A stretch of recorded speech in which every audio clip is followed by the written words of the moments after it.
I know the plans I have for you. Jeremiah 29 verse 11. And welcome back sa ating channel mga katiyats para sa ilang minutong treasure marker analysis. Meron tayong natanggap dito. Maganda rin ito na marker ng ating mga katiyats.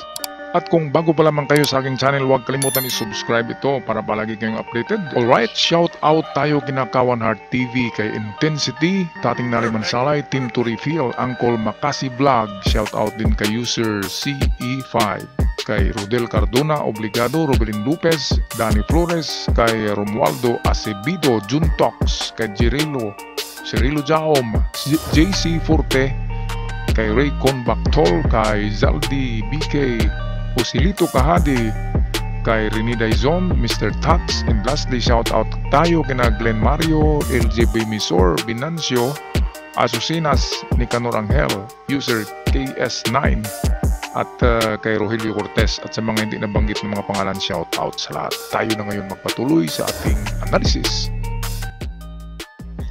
At atin muna panoorin ang padalang video sa ating mga katiyats at pakinggan ng kanilang mga kwento. Ako mga kauban, mo ni ini naglampas na naglampasan ng isig kilid wa ini mga mo ni nagkuan tagya sa locator kana bata ni Jumpit naglampas na mo ni ang isig kilid niya dire lampasan ba.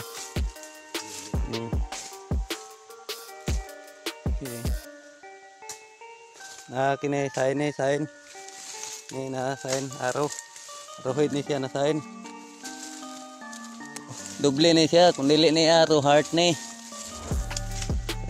adire ay luanan ko man kini siya na araw kahon na siya purma kahon among ditikan tingog diang detektor ya dire mo tingog ko dire ya siya mo tingog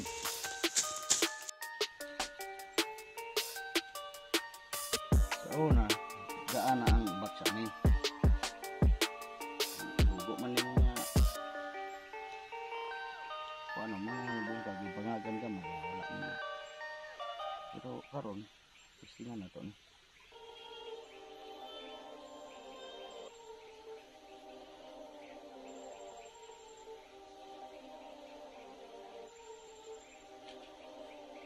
Perfect. Sudah kan aneh.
Dari pita tindog siya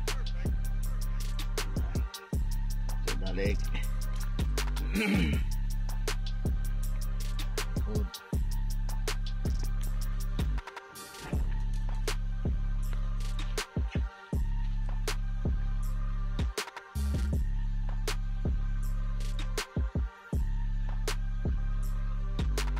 Perfect.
Ijual na ini.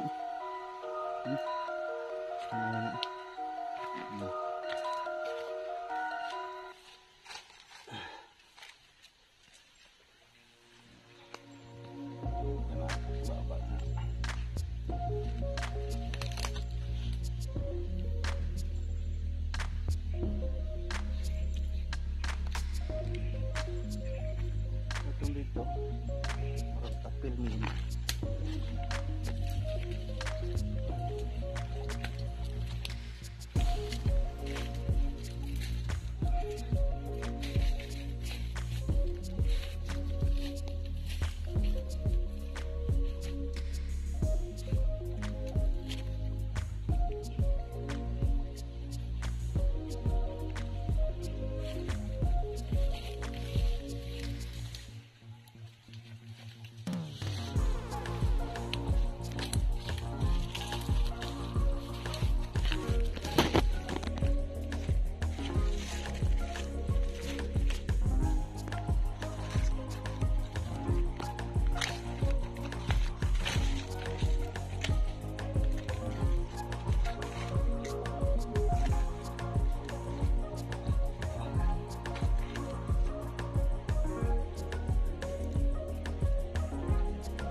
Okay mga katiyats, ito ang aking assessment at analysis sa inyong site na merong mga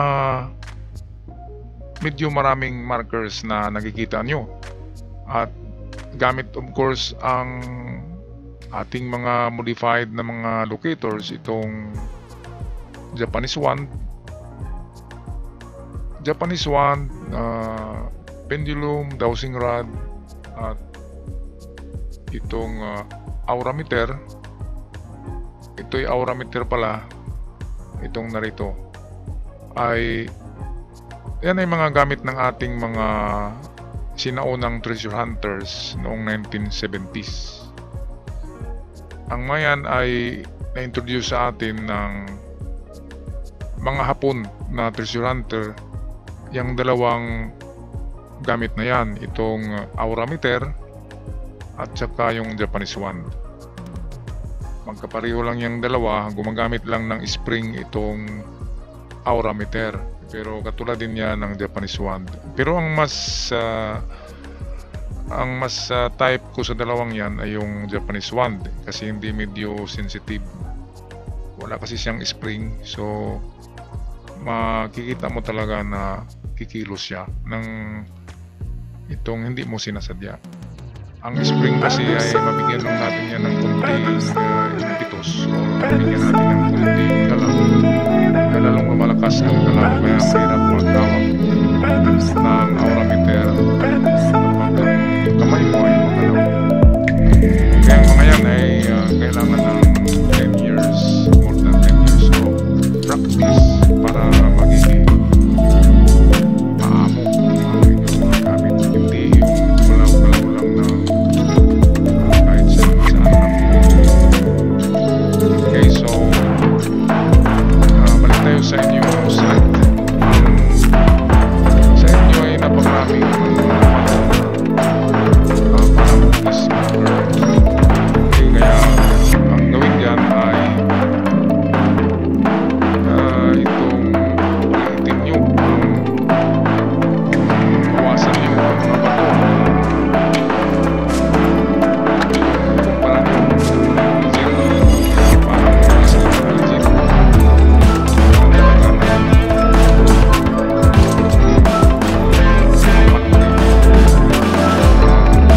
na tayo magpadala sa mga inasyon natin. Kahit hindi marker ay marker, kailangan talaga niyan yung halo ng ating isip. I-marker, iwanan natin at okay, yung marker na surface marker ay malalaki, hindi nabubuhat, hindi nagagalaw ng mukha. Yung gulong na yan ay wala na, kaya ang mga pwede yan namarka sa mga namarkahan nila para sa mga tool line.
Meron akong nakita dito. Dito muna tayo sa pinakamaganda. Ito yung tsansa na meron kayo dito mga katiyats. Ano ba ito? Okay, tama nga kayo. Ito yung treasure on the spot box. Pwedeng ano ito, chiseled rock noon. At baka na medyo na deform lang ngayon. dahil sa tagal naman ng panahon. At ito'y nakabaon, malaki-laki rin, so pwedeng hindi ito magalaw. Ito'y pointer marker ito. Medyo may distansya galing dito. Kung ito'y gawa ng hapon, merong treasure dyan. Meron din kasing maliban sa kalikasan na gumuguhit ng mga ganito, ay meron ding ibang tao na sadyang gumagawa niyan. Lalo na yung mga mahilig sa carving sa bundok. Merong nagka-carve. Kung ano lang maisip nila na habang nag-iintay ng kalabaw niya ay nagmamarka siya para pangluko sa mga treasure hunters. Merong ganyan, kaya wag tayong maniwala kagad or kampante kapag makakita tayo ng marka na legit talaga yan. Ang dami ko nang nakita sa bundok na napakaganda na pagkagawa, pero nang hukayin namin ay wala. Kaya yung mga yon ay pwedeng mga gawa lang ng mga tao. Kaya marami ang naghukay na hindi makakuha kahit legit ang marker na man-made. Kasi man-made nga pero hindi hapon na man-made. Hindi made in Japan or made by Japan or by Japanese. Made by Filipino yung ibang marker sa kabundukan. Yan ang realidad mga katiyats. Kaya halimbawa yung sinundan ko na isang grupong treasure hunter 3 years ago doon sa bundok, ay naghukay daw yung doon ng 3 buwan. Tapos yung iniwanan nila ng mga bato, minamarkahan din nila ng kanilang mga treasure sign na dala-dala nila, kanilang kodigo or librito ng mga xerox ng mga treasure sign ay minamarka nila sa bato. Kaya kung makita mo, legit talaga siya, kanji talaga siya at treasure sign. Kaya mababaliw ka sa pag-analyze, sa paghukay, walang wala talaga. Kaya ganyan ang totoo. Ngayon kung ito'y made by Japanese soldiers na nagbaon, alam nyo na ito'y plus. So ang plus na ganyan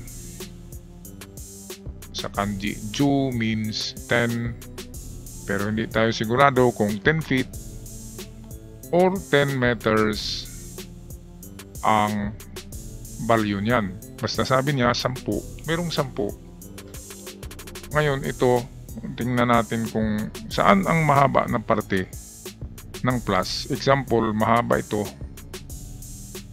Kahit walang arrow yan, ang mahaba na portion niya ang pointer. Example yan, dyan yan. Example lang ito.